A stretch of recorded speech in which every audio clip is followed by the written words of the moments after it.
Gaspé. Monsieur le Président, le Québec vit une crise du logement sans précédent. Malgré tous les signaux lancés, la CAQ a choisi de ne rien faire et de ne même pas reconnaître qu'il y avait une réelle crise. Dans toutes les régions du Québec, les gens peinent à se trouver un logement. Les coûts des loyers explosent et la spéculation immobilière est rendue hors de contrôle, privant les jeunes de ma génération, entre autres, de pouvoir s'acheter une première maison. Le problème est aussi sur les épaules des employeurs qui font des pieds et des mains pour trouver de la main-d'œuvre. Mais les travailleurs doivent refuser leurs offres car ils ne trouvent pas de place où se loger. Tout le monde se prend en main pour contrer la crise, sauf la CAQ.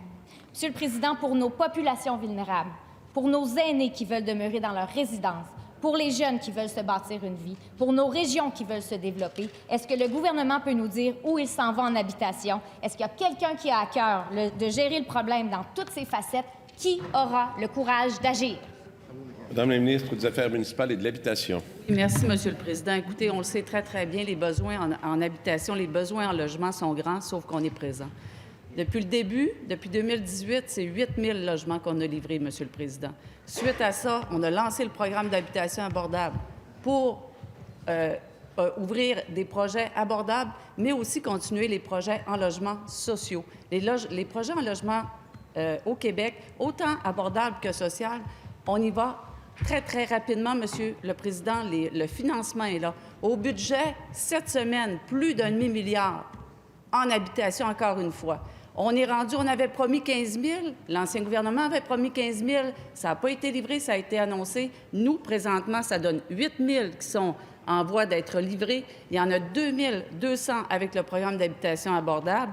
On a signé les ententes ICRL 1, ICRL 2, tous les projets pour les femmes violentées, pour les Autochtones ont été choisis également.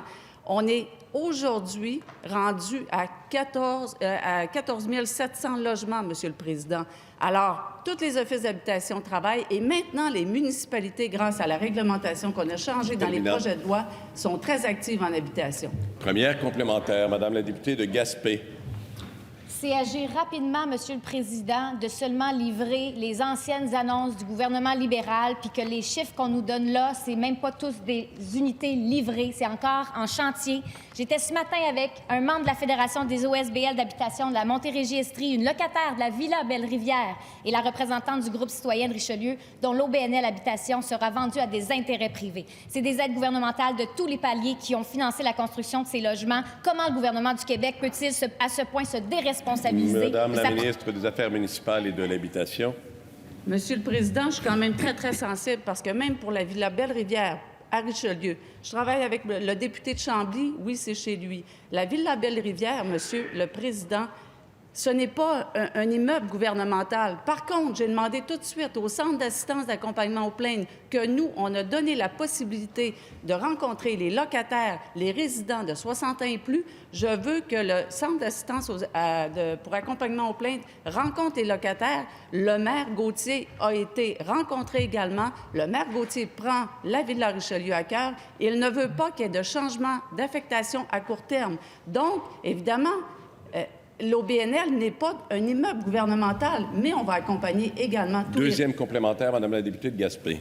Pas de prendre les plaintes des résidents à l'heure actuelle qu'il faut. C'est un moratoire sur la vente des immeubles de logements sociaux vers le privé. Visiblement, le gouvernement n'a pas le courage d'agir en habitation.